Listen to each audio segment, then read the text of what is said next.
Call the meeting to order and welcome everyone to the City of Kalispell's work session for September 9, 2024. We have one item for discussion this evening, which is amending the Downtown Urban Renewal Plan and West Side Core Area Urban Renewal Plan to include workforce housing as projects eligible for tax increment financing. So this item we postponed this at a meeting, how long ago?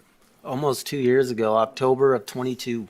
Okay, so bringing it back, discuss at a work session. So I don't know, want to kind of give us a little bit of a background on this one? Mayor, Council, I'm going to turn over to our Development Services Director, Jared Nygren, for the staff report. And just so you know, Councilor Dahlman is online on the Zoom. Okay. Mayor and Council, it's been almost 2 years, but in October 3rd, 2022, the council had two ordinances on the agenda. Ordinance 1895 and 1896 would have amended both the downtown and the West Side Core Area Urban Renewal Plans to include workforce housing as an available project. That term is not within the plans. There's a general discussion about housing and encouraging development and revitalization and stuff, but it actually, in the 2021 legislative session, they added that language.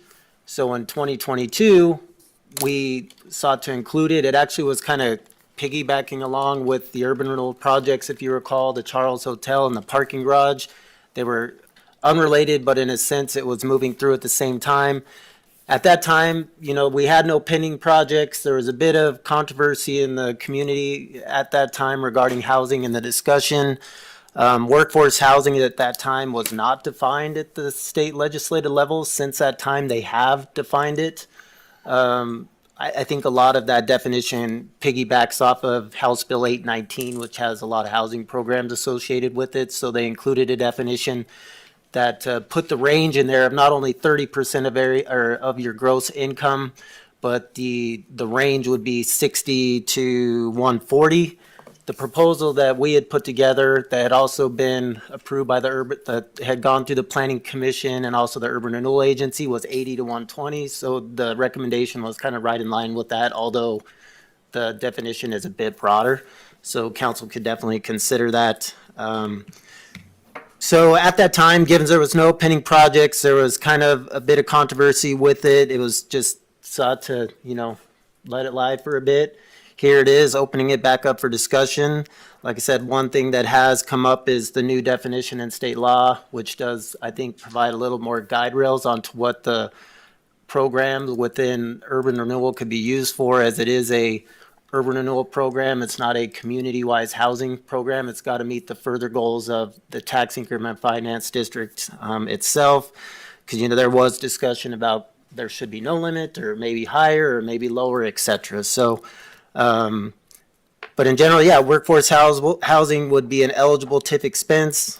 As of right now, if somebody were to come forward, it's not within our plans. So this would open that up. It does not automatically allocate any funding. Any future funding for such a project would still have to go through the Urban Renewal Agency and further vetted by the council at that time, just like any other project. So I think that's about it. But with that, happy to open the discussion. If council were to decide the ordinances are ready to go, like I said, they've just been tabled at this point. They could be brought back up for consideration by council. So happy to answer any questions. Remind us to bring them back up. It's 2/3 vote. Yeah, my understanding is because they were indefinitely postponed without a date certain, to bring it back off would require 2/3 vote by the council, which time council could consider the two ordinances. And I guess, just tax increment, so for knowledge of the public and just kind of a refresher for us, TIF projects are typically done where you have a blighted area. This is looked at as a way to take an area that has less tax revenue, add improvements. Schools in the state do not get tax revenue on the increase. So once it's redeveloped, the value goes up. The additional tax revenue goes towards funding expenditures related to that, correct? Correct. So what they're really looking at is a way that this increases the increment for that district. So that's correct. And in the past, increase the legislature taxes. has chastise cities for what they've done, as creative as they've been with TIF. It's looked at closely at every legislative session, yes. Right. So, did they give anything on workforce housing in their consideration, do you know, that talked about how this is additive to the district incrementally? You know, I haven't gone back and looked at any of the minutes or anything when they added this language in, other than just general economics, you know, being able to house, especially in a service area, you know, house people in order for the job base, you know, it's a critical part, you know, and if you're a working class, can't find housing, then it's going to affect everything. So just in general, I think that's the route that was taken. That's why it is also has a pretty limited range. It also can kind of be defined, at least how I define it, it's kind of the missing middle. Not generally, there's a lot of definitions that get thrown around, whether it's attainable housing, affordable housing and such, but you know, workforce housing generally, in my opinion, would be more the missing middle. Your working class, you know, nurses, teachers, city employees and such. So just making sure that there's a place for those people to live in the community as well. So from the state perspective, it's more of a qualitative measure than a quantitative measure on this item. I couldn't say for sure. I mean, Okay. yeah. All right, just trying to set the background. So, I guess there towards the end of your presentation there, where we currently sit, it can already be used for workforce housing.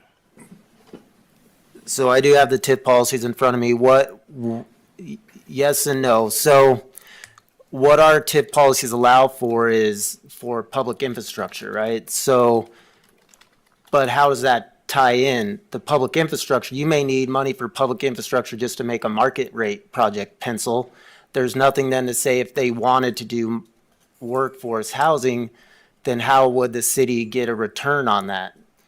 Right? Like say they did want to do workforce housing, which is below market rate, whatever that delta is, how would they make that work? Because in general, a lot of developers may requesting TIF just to make a market rate project pencil. Well, wouldn't that go through and be attainable through, like you said, the infrastructure, any of the costs associated with either getting the property developable or impact fees, paying down some of those costs that are in a construction budget to make the project less expensive? Would that not then also, you know, kind of be qualifying for workforce housing because it'd be bringing the rent down? Absolutely, but what would the hook be that they limited the rent then?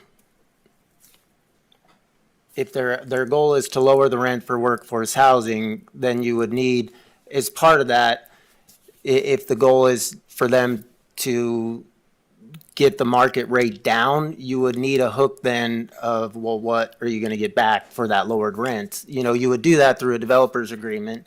Right. But right now, you know, it's still, if the goal is for workforce housing to lower the cost and you're going to use infrastructure to do that, I think you would still want that definition in there in some way. Just because it's really not. I mean, it is through the infrastructure, whether it's water, roads, sewer, sidewalks, whatever it may be. There could be millions of dollars of public infrastructure, right?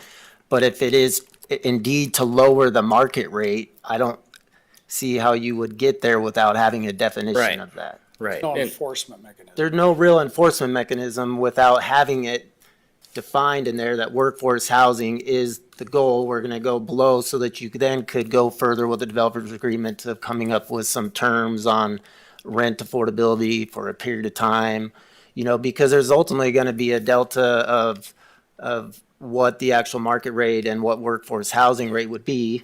And then that would be potentially the eligible TIF component, whether that component is $1 million of public infrastructure or $1 million of rental assistance. Either way, you're going to have to come up with a dollar amount, and then you would want to come up with some So, but that's a much different situation and scenario than from what I can remember from 2 years ago. And if I'm wrong, tell me. Oh, That- he will. Don't worry about that. Well, and what I was thinking Yeah. was you were going and you were saying that you were wanting to go and use the funds to go and just and pay down rent, No. No, I like wasn't. individual rent, That is wrong. I wasn't saying that. or you were. It was also the deed restricted part of it, or something like that, Yeah, where it was forever set at a certain rate. right. That would have, if that was the case, then it would have to be subsidized with the TIF funds. No. I can get into my thoughts, but you can finish what you're. I'm Doug. Mr. Dowd, you had your hand. Your Honor, I don't even know if this might be all for naught because we're talking about a table item right now.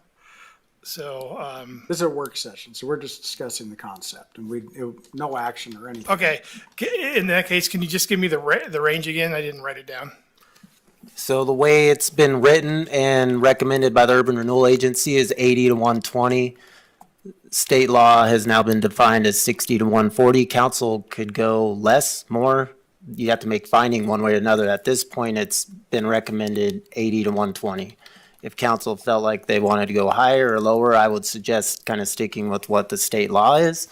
But you would have to make findings in order to do that, amend the ordinances as they're written, and then you could proceed. Yeah, we were waiting on a definition of workforce housing. That was one of the big stumble blocks of this 2 years ago, is we were going to define it, and then the state could come along and define something different and knock what we did down. So, that was just the range all we were looking for, or were we looking for a definition actually of workforce housing? Kind of all of the above, if I remember. I don't think they had anything in there. They just had the words, but it wasn't defined anywhere in law, in state law. I don't want to put words in anyone's mouth. Yes, the range was part of the discussion, whether there should be a range at all. There was discussion of whether it should be utilizing TIF to subsidize housing regardless. There's a discussion about, well, we already allow TIF for infrastructure. So the discussion, hence why it was tabled indefinitely.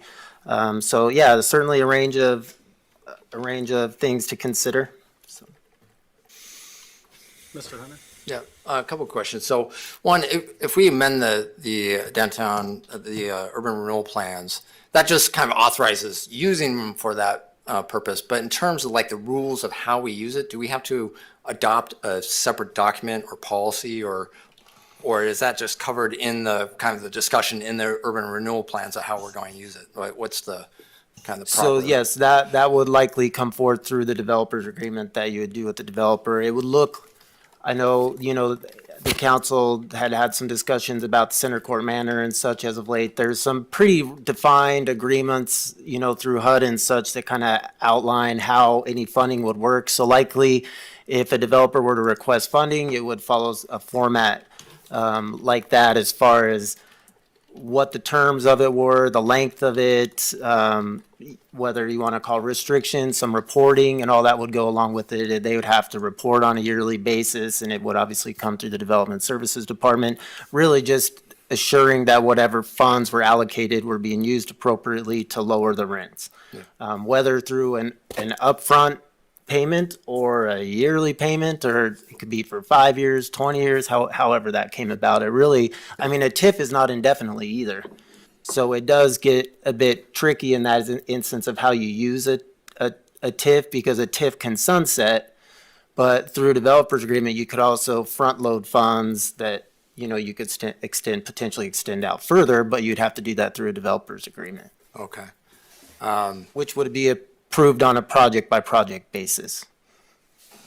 Right, okay. So I'm thinking about a little bit differently, and particularly about the lowering the rents, which I'm hearing kind of from a few different angles here. I'll speak to that in a minute, but a second question I have is 140% AMI, what is that roughly for our area in terms of income? Yeah, I don't have that number, but I do have, let me see. As far as a rent number? in terms of the income, it's area median income. So 120%, I'm going back to the staff report, in 2022 was 95,000. Yeah. For annual gross income at 120% is 95,000. So rent at 30% of your gross income would be 2382. So roughly $2,400. Yeah. So obviously up to 140 would be higher than that. Yeah. Okay. So I guess I kind of discuss some of my thoughts on this. To start with the income range, I've never in kind of any kind of affordable housing discussion or, subsidies or anything, ever heard it go above 120%. So the state legislature coming in 60, 140. I worry that maybe the origin of that is they went 20 points below 80 and 20 points above 120 and kind of get the range. I don't see the logic of why it would go up to 140. I've never seen that before. That's really quite high. So personally, I would like to see go below 60, but to kind of keep it within the range of what the state legislature wanted, if that's safer, I'd be okay with accepting 60. It's getting close to kind of 50 where I was at last time. But I would hate to see it go above 120 because I just don't. I think you're getting into a range where people don't need that assistance, and I'd hate to see it go to projects that people don't really need the help for. So in terms of range, I'd be more for 60, 120. And then it's important to me that we have a long-term commitment there, because obviously you could throw money at a project and have the person offer affordable rents or rates or a price the first year or the first 6 months or whatever, and then jack the price up to market rates, but they got the TIF money. And so you have to have some sort of standard there. And the typical standard for low-income tax credit funding subsidies for affordable housing is 30 years. Missoula also adopted 30 years for rentals for their TIF funding for workforce housing. So I think for rentals, 30 years is kind of the standard, so that makes sense. Missoula adopted 75 years for sale home ownership programs using TIF money. I don't know that when you get into home ownership, 75 years versus kind of forever or whatever, I see it as if you're going to get into funding towards a home ownership type of program, you're looking at if it's kind of tracked and followed and regulated, that it's going to be through like the community land trust program, where it is kind of a permanent thing, or a NeighborWorks program, where it's those cooperative ownerships of the mobile home parks type of program. Habitat for Humanity now is partnering with community land trust, those types of programs, and they're basically set up for long term. So the way I see it in terms of enforcement of it, knowing that we don't have a staff person that's going to be dedicated to going and checking the rents on these things long term, 30 years into the future, is that basically it'd be conditioned on partnering with the organizations that are already doing this work and already have to meet those compliance terms for low-income housing tax credit program, for example. So with rent, I would see it being projects where it's community action partnership or Homeward, or some of these programs are doing a low-income housing tax credit program. TIF comes in that can serve as the local match that increases the likelihood that they get awarded the low-income housing tax credit funding. And that mechanism of monitoring that over 30 years is already built in.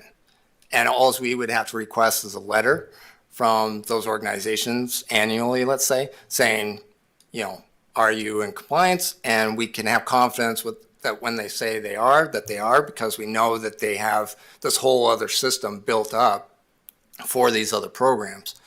And same with community land trusts in terms of sale programs and NeighborWorks, as I spoke to.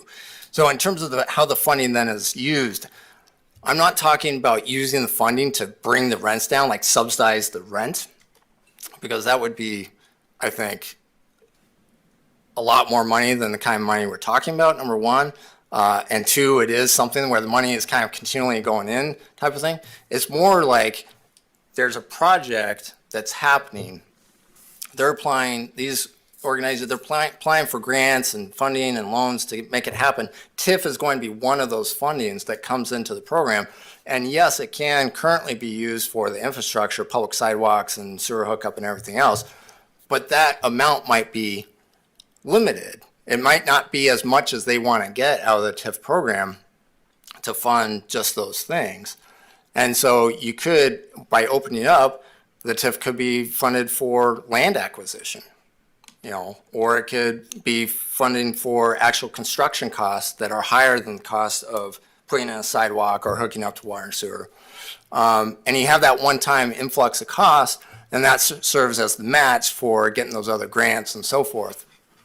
And then you get compliance over time, not because you're having continual funding sources into the project, but because you want to confirm that the promise is made when that one-time funding is continuing over the 30 years or whatever it is, the time. So that's how I see it working.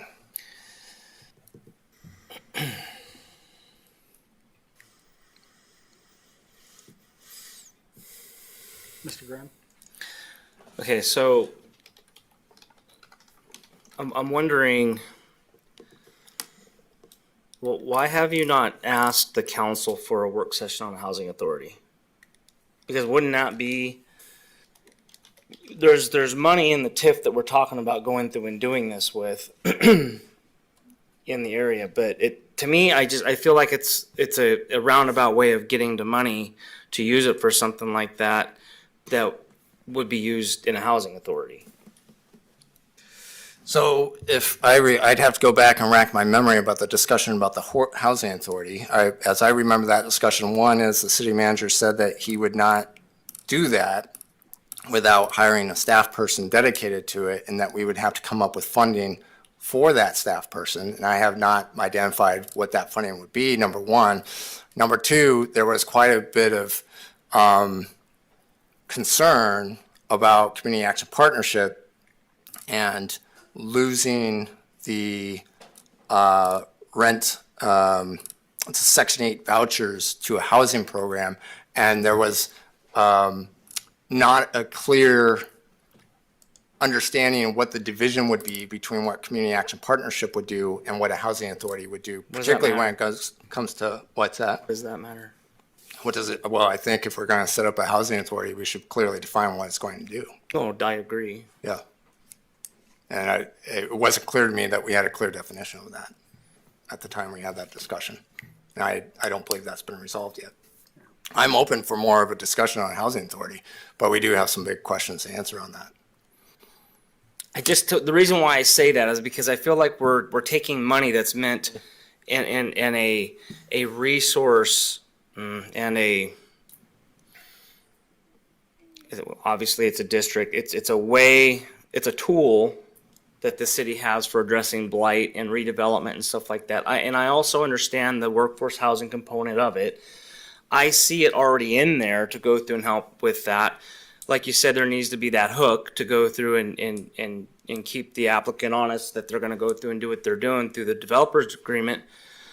But I see that the implied intent of a program like this or a tool like this is to go and address blight and redevelop an area. Eventually it sunsets, and then our taxing partners, county and the school district, they then start receiving higher funds through the difference between the cap and the ending taxation. And if the money's going out to a project that's not in return, it's not returning an investment back into the TIF fund. That's why I asked the question about the housing authority, because then you don't have that. To me, you don't have that problem. To me, there's a wall between the two. that if you have the housing authority, it's meant just for doing that and other things. But to me, I'm looking at the tool TIF as being what it is, and to me, we're trying to blur the lines, I think. Well, I think the legislature did that just by adding it in through state law. And that's the question, but as we said, and, developers could already come forward with a project without this language in there, with a developer's agreement, correct? Yeah. So it's not like this isn't impossible today. We just haven't explicitly put these words in there. We haven't put these words in there, and then the question always would be, what is workforce housing? I think it would be good It would if. default back to state law. Yeah, and the way I would likely see a scenario coming up, and obviously this is a likely not set in stone, is, for example, a lot of the projects that were mentioned, like LIHTC projects and stuff, are gonna be, for the most part, below 80%. So likely using TIF funds isn't gonna be completely eligible anyways, given the new state definition. Certainly maybe a portion, maybe that's 60 to 80 or somewhere along those lines, but certainly the LIHTC goes clear down to 20% area median income, a lot of 40, 50, 60. So given state definition, you wouldn't be able to use it for that anyways, or the definition that's been given. So not to say it's not possible, because there is certainly some programs. I think that's also why the state has broadened it, knowing that the housing issue is getting bigger than just low income. It's widening. So with House Bill 819, there will be a lot of additional funding options and stuff coming forth that this may be able to piggyback along with. There's a lot of housing partners. It's not just CAP. You've got NeighborWorks. You got a number of nonprofits that are kind of in this housing world. And yes, the discussion was, do we need to compete with them or not? Is it duplication of services? And a housing authority at that time also it was talked that it needed to go out to the voters as well. It wasn't just something you could create. It had to go to the voters, at which point then could look at like starting, I'm going back to that conversation because I remember starting like some seed money to get a position, and then that would function on its own, the housing authority. So, But really, in summary, this just opens the door. Anything that would come forward would come to the URA, planning board, and then us to say, does this meet the requirements? Does this sound correct. like a good project? Well, and it sounds to me like, from what Sid said, and it jogged my memory also, that when we were talking about this before, a new set of information has come in since then about what the definition of affordable housing, workforce housing, we were kind of shooting in the dark at that point with that discussion, from what I remember. Yeah, and I don't think housing is one of the uses for TIF funding, correct? Like, forget about workforce housing, just housing in general. Is that an eligible use for TIF funds? Well, you don't have housing without a lot of infrastructure, so I think the infrastructure would be Well, the the big. infrastructure covers Yeah. anything we do, right? Right. So up to probably 20% of the overall project, I'm guessing. But we don't have, on top of that, anything that covers housing, just the infrastructure for whatever project is going into place. Right, I think the way our policy is written now would be infrastructure in support of housing, but yes, not just housing itself. Yeah. That's why this definition would help. That's that. why this definition caused a lot of problems, because we don't address that in any of our TIF policy here. Because they threw the workforce housing in, which is, if you look at all the other uses for it, it's wildly different than anything else. So, I don't know why the state legislature did that. I'd love to know the history behind it. Yeah, no, How it came up. But anyway, if we don't add, the term workforce housing and define it into our TIF policies, then we wouldn't be able to use it for that. We could still use it for the infrastructure for that project, though. one, it doesn't just, it's kind of like, so when we amended, remember when we amended the growth policy 5 years ago? We had all those meetings, what was it? Which time? Yeah, the last big rewrite where we rewrote it. 17, 16 or 17. Time flies. But within there, we only had language on housing, on affordable housing. We had no other language on housing. And so it kind of, we had people make the comment, was that all you want? What do you want in the city? So really by omitting the language, it's not, people aren't necessarily aware. As a developer, you're going to read through it and go, okay. You're going to not necessarily pick up that this is something, hey, we could key in on this. This is something possible. So really by adding it to the language, it's basically a way, where I'm seeing this is a way for us to advertise. Yeah, TIF funding's okay for this.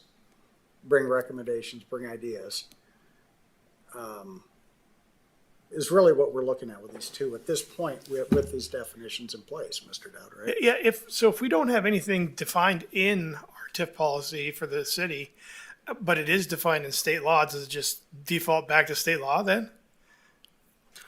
I mean, we could still do it No, because because- state law allows it, right? No, because you have to have an adopted urban renewal plan that has Urban your renewal. projects. So you have to have an outline. That's what this does. We have the urban renewal plans, but the urban renewal plans talk about the blight and the type of projects we're gonna do in order to alleviate that. So if it's not in there, then you can't just pick projects and do it because you have a TIF or a TIF district. It has to I'm be starting outlined to in your remember plan. the quagmire that this built for us 2 years ago when we were talking about this and why it got tabled in the first place. Because sure, we could define it, we could put a range in there, but how do you ensure that the people that get the finished product and have that lower rent for so long of a period of time qualify, right?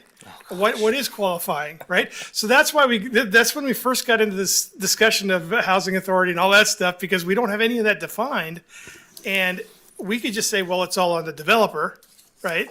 But he's going to work that out through the Well, it comes through with project. the developer agreement, working with staff, working with one of the nonprofits, working with one of the agencies of their choice. That's why I'm saying it has to be paired with, I get, we don't have the infrastructure to ensure all this stuff on our own. So just having a developer come to us with a proposal, that's not going to work. The developer is going to have to partner with a nonprofit whose mission is to do this work. And we know that the nonprofit is, engaged in ensuring that what they're building, whatever, is meeting these goals. And so that's because a developer, we don't know a developer off the street, how committed they are or whether or not they're going to follow through the promises or whatever. But we can have faith in our nonprofit partners that they do this work day in and day out and that they're going to assure. And yeah, we should have them, submit a letter every year certifying that, but we can have faith in that. So I did want to touch on kind of this issue of blight and the purpose of TIF and how this ties in. And I think I mentioned this in the first discussion, which is even though, I think people think of, more affordable housing as there's a stereotype maybe of it not being as nice housing or whatever. But I think experience shows, research shows that new development, it comes in a new development. You look at June Grass Place. It's a nice development and it's going to have value. It's going to raise, I think, property values. And so it is an anti-blight tool to have, even if it is subsidized housing, even if it is housing that's associated with a program to provide more workforce housing, affordable housing. It does fight blight on its own just because it's a fresh new development, new activity in the neighborhood. You might be repurposing a property that's in disrepair and full of weeds and litter or whatever, or a building that's falling apart. So you're going to have that benefit to the district that increases the values and the property values in there, even if it's owned by a nonprofit that's not paying property taxes. And I wasn't suggesting that the affordable housing Okay. didn't do that, that it was going to be blighted. Okay. That's not what I was suggesting. I think any lot that goes through and gets raised down and redeveloped is better than what it was before. So, Okay.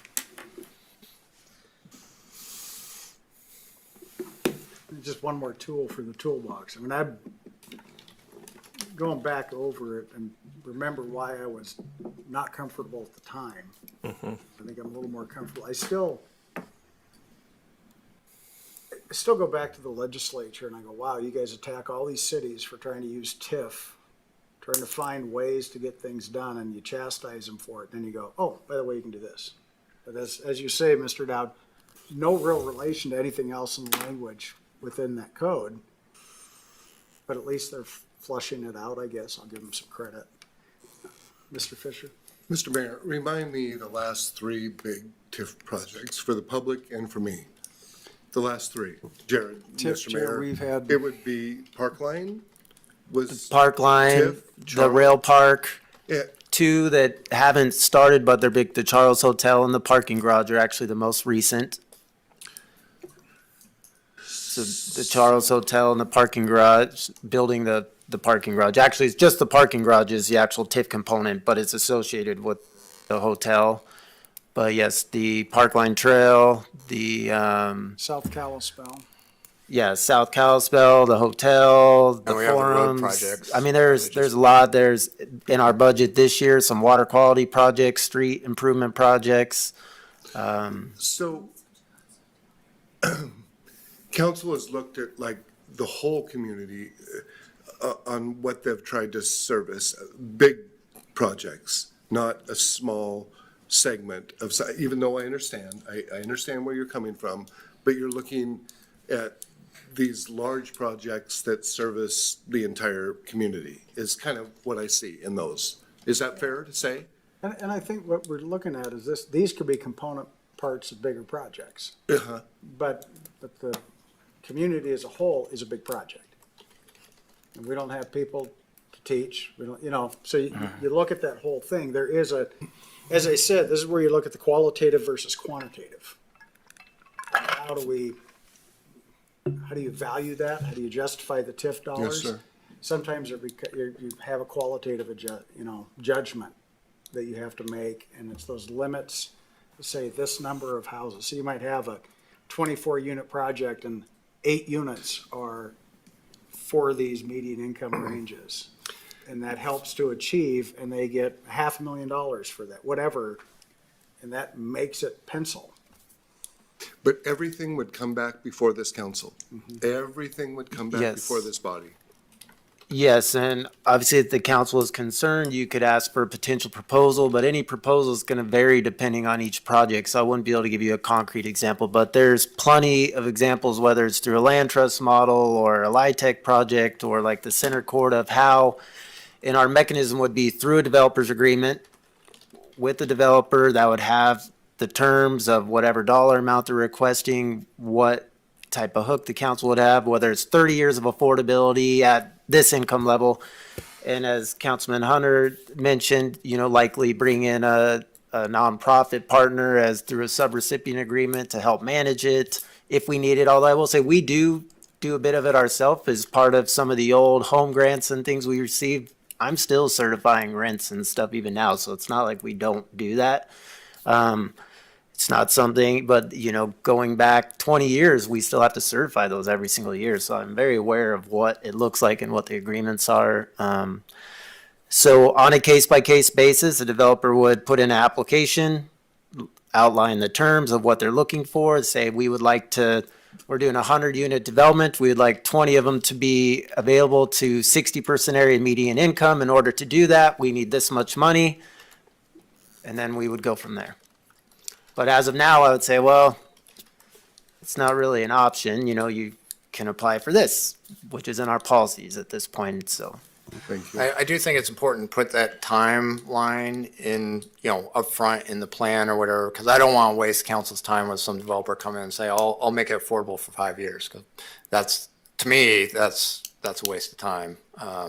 It would have to be, a longer term thing. So I would like to see that up front, but. How, with that, how does the owner developer say after 5 years when you go and you have the rent and I guess it's fixed, and things outside of the rent are starting to cost more and more and more, like utilities, garbage, taxes, M&O. all of it, that stuff continues to go up. How does that go? And like, how would a developer go and say, I'll guarantee this for 10 years when, like, what we've seen the last 4 years, 18% inflation and stuff.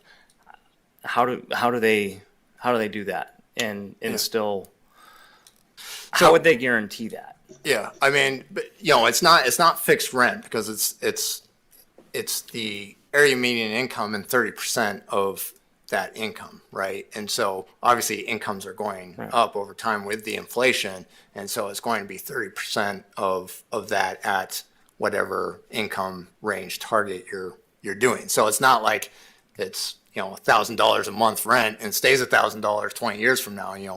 It will go up, but and then in terms of, I mean, that's something the developer has to calculate of, am I getting enough from whether it's TIF or LIHTC or whatever that ensure that they have confidence that over 30 years, they're still, I mean, the costs are the upfront costs, right? I mean, inflation, yeah, you're going to have certain costs go up, but most of the cost is the upfront and the construction and everything else. The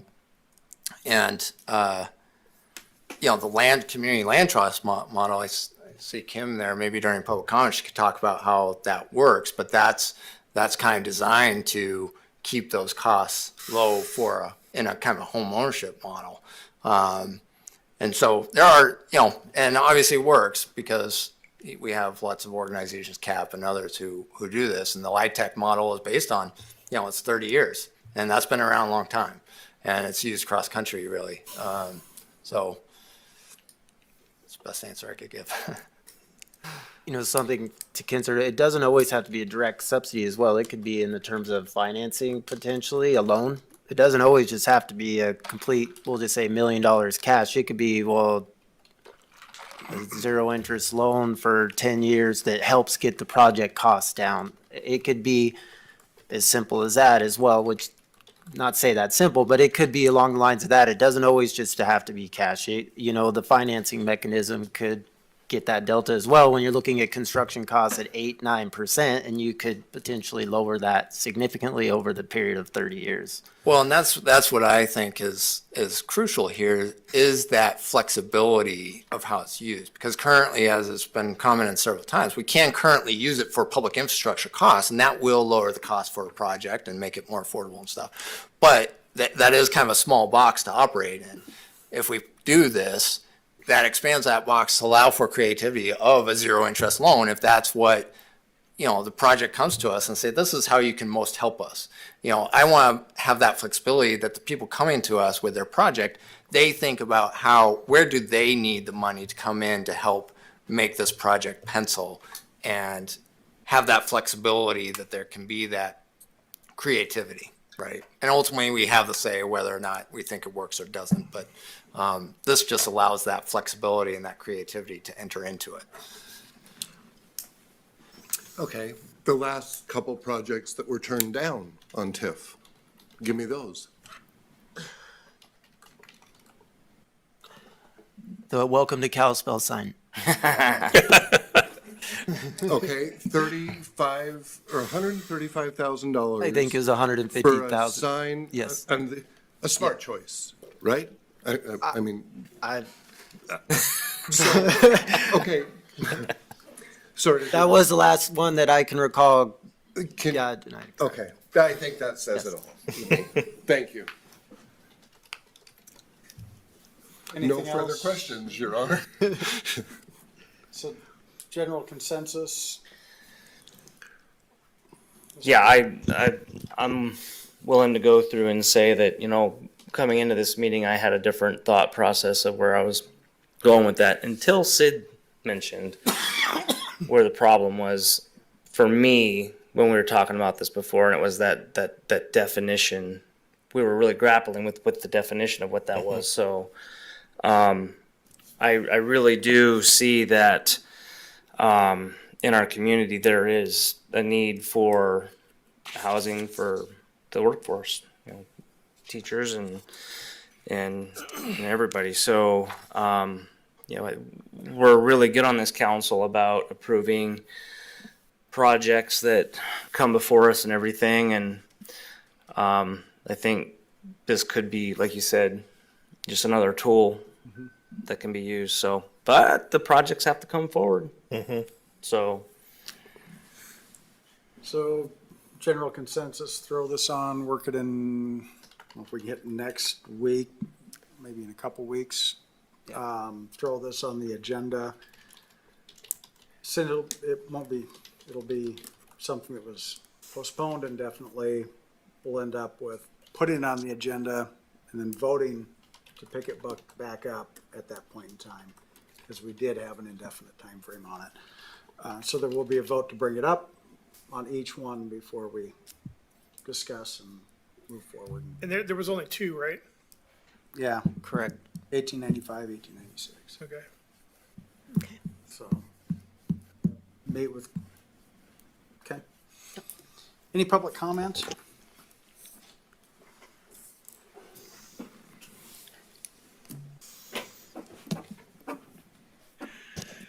Kim Morisaki, 1329 Bald Eagle Loop, Kalispell, Montana.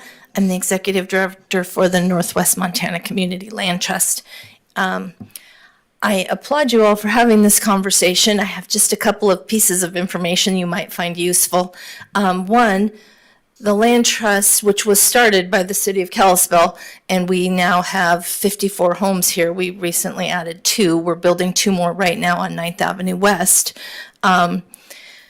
We have a memorandum of understanding with the city of Polson to use TIF funds in their TIF district to build workforce housing or rehabilitate workforce housing. We haven't actually done it yet. It's a little bit hard. Their TIF district is a little bit more convoluted than the city of Kalispell's. It seems to me it would be much easier to do it here. Second of all, that we are working with the city of Whitefish and some federal funding that comes through the Montana Department of Commerce and a private developer and private donors. We're layering all that financing to make houses affordable for the workforce. And I've heard you all struggle with what the definition of affordable is. It's actually pretty simple. You take a household's income, and you figure out what 30% of that household income's monthly income is, and that's what they spend on housing. And that's mortgage, interest, taxes, etc. So it's not so complicated to do that math. So we've been working with the city of Whitefish. They give us $30,000 every time we buy a house in Whitefish and put it into the community land trust. I go to the city council, I ask them for $30,000, they say sure. We're able to do that because we also have money from private donors who want to see more workforce housing there. We have a partnership with the Montana Housing out of the Department of Commerce. So anybody who's buying a house and their household is below 80% AMI, we tap into funds there.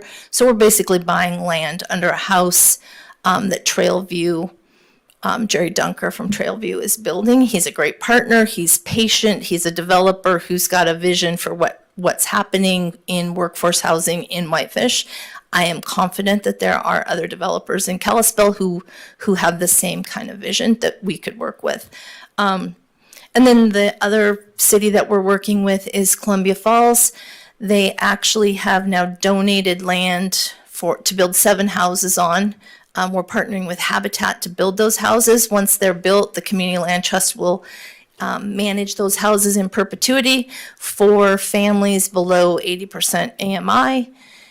So I always look at those things as a one-time investment in permanent affordability.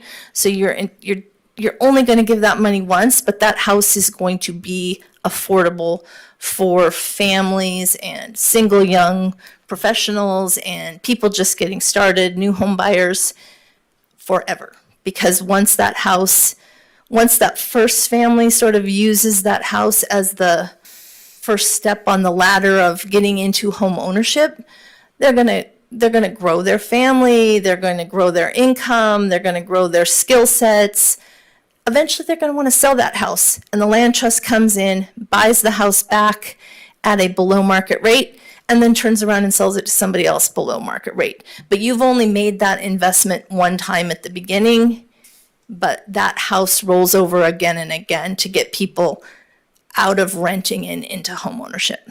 Now, I know you're thinking about homeownership or rentals as well. I think that's great, different kind of financing mechanism. But I applaud you for having this conversation, and we would love to be partners in making sure that there's more appropriately priced housing in this valley for workforce. So, thank you. Thank you.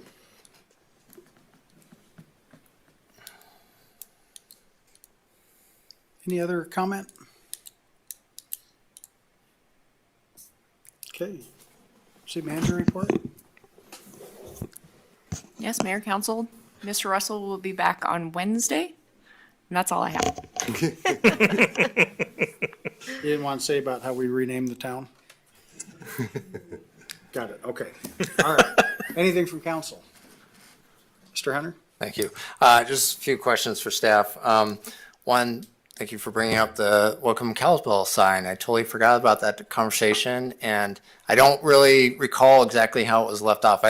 We didn't approve it because of the cost, but was there conversation about it going back and seeing if we get a lower number? And for some reason, I felt like it wasn't over, but maybe that was just me. It was the cost. I believe it was, I don't, off the top of my head, it was roughly 150,000 for a sign. So it was a lot. We did only have one proposal. That was the one that was brought forth and recommended.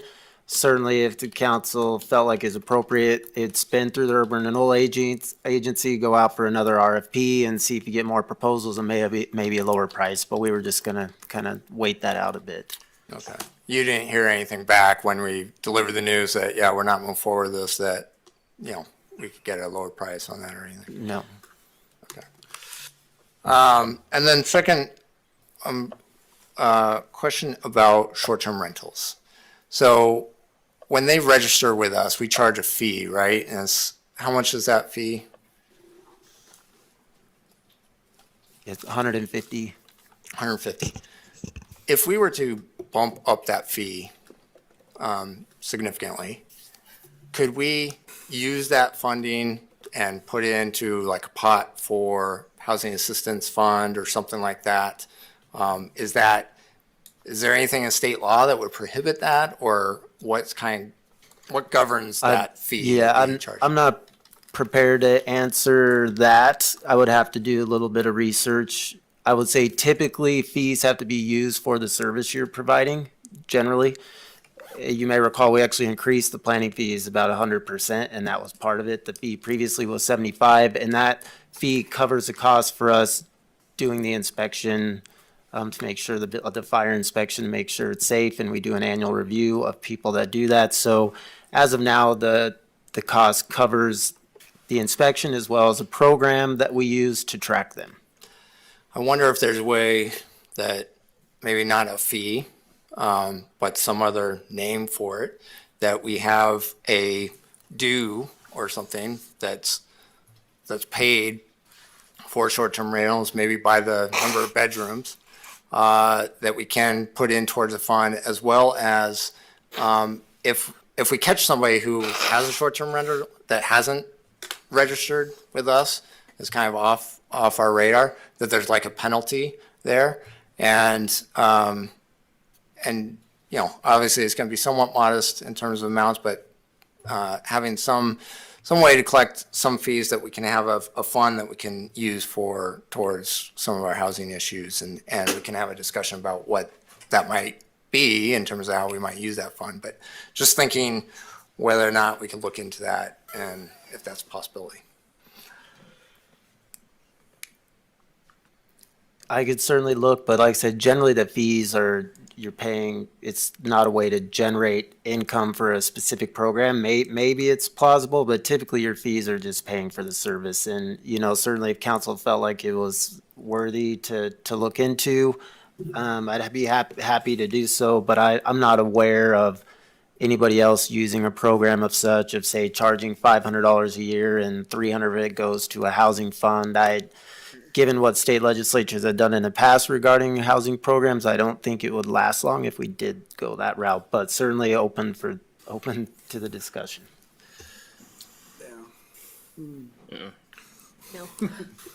Not high on my list, Mr. Hunter. Well, speaking of, I mean, I'm always willing to dare the state legislature to, on things. But speaking of TIF funding, I did see prior to this discussion that there's some committee looking at prohibiting TIF altogether at the state legislature. always So, are.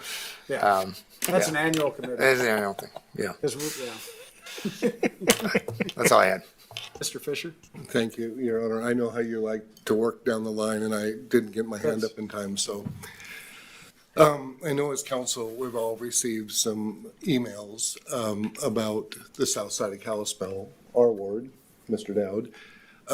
The Outlaw Inn is atrocious. It is atrocious. Fence knocked down, doors broken open, windows broken, total blight. I want a work session on blight, community decay, and what's happening in certain areas of this community that is totally unacceptable. What a liability for them. There's so many broken promises, so many displaced people. I think that is outrageous what has happened in that side of town. It's affecting those neighbors. It's affecting so many businesses and good people. I really want to go back and talk community decay and public ordinances on taking care of what you bought and own. Nothing's protected. You drive around it. Everyone should drive around it listening to this and look at all the broken windows, punched in doors, all the little cabins on the east side of it broken into. That is not something we need in Kalispell, and it is affecting that area big time and will continue to do so. I don't know how those people live there in those apartments. I don't know how anybody can drive by that every day. We've seen the pictures. We've seen the business owners send in the information. Unacceptable, and I want a workshop on community decay and those that have promised something much different. I know private business and we have no say, and we hear this all the time. That's not acceptable, and it wouldn't be acceptable to the homeowner anywhere in this town that has that type of conditions that their neighbors are having to look at. It shouldn't be acceptable because they paid their $2 or $3 million for that property and walk away. Unacceptable. They are pulling permits, right? They've been a bit stagnant, but yes, they've got building permits in. They've got a CUP, they've got building permits in place, but they're still in review. A bit stagnant. Permits are in review. I'm sorry. Yes, they have not been issued. Got it. Building permits they're being reviewed, not issued. They have corrections out. There's civil issues, but they just, What a liability for them. What a liability for them too. It's just not what our city needs. We talked about the south side entrance last week and how things look. That is not what we want to present for Kalispell. And I think that kind of comes back, I mean, we're complaint driven, but we just don't have the blight ordinances Well, let's do it. within the city. So we can have the conversation. I don't, Are they aware? I mean, I imagine somebody's told them If they're not. Yes, they're aware. they're aware. and they don't care. yes. Well, last time we had I this can't conversation, Mark, speak for you them. said you were going to call them. I've left 2 messages, but Yes. See, they're aware. They're very aware of why I called. okay, I'll stop. Mr. Dowd? Okay, I have a few things, but first off, if they're charging for that sign like per letter, if we just changed Kalispell to like just the letter K, we could get it for about $21,000. It's simple math, right, Kim? All right. I also heard a great fact today, like the 30% of your monthly income is what you should be budgeting, or the max you should be budgeting for housing. That is straight out of Austrian economics. It's economically sound stuff. The problem with that is once government starts doing things like subsidizing housing, rent control, deed restriction, it has an effect on all of the housing in the area, and it skews that number a little bit. So I'm always going to be careful when we approach any project like that, but I'm not going to stop putting this into our TIF regulation because I want to see what kind of ingenious stuff developers and what kind of ingenuity people can have. I'm just going to be extremely skeptical of it at the time. And I've also heard a couple things tonight at the end of this council session that are very iron boot socialist kind of programs that I'm going to be definitely fighting against. I don't think we need to have a blanket blight set of ordinances to fix one property. I think we need to fix that one property. We need to really put some heat on the owners of that property. Fine, social, okay, fine. I want one And, fixed. and Mr. Hunter, I fought against a previous council member for a long time about the effect of short-term rentals here in Kalispell. Short-term rentals in Flathead County are probably a problem, but we still have less than 1% available housing as short-term rentals here in Kalispell. And if you think we went over that number, go ahead. I have the number. It's, as of today, we're at 168 permits. Which is short-term what is the rental permits. percentage? Yes. It's yes. under 1%. Yes, it's under 1%. We've stayed there, and I think we can put pressure on the whole surrounding area to maybe fix their problem. But I think we're looking after it really well here. That's just my opinion. That's all I have, Your Honor. Thank you, Mr. Dodd. Anything else? I've got a laundry list of things just so I can keep you away from the football game. We're adjourned. Socialist.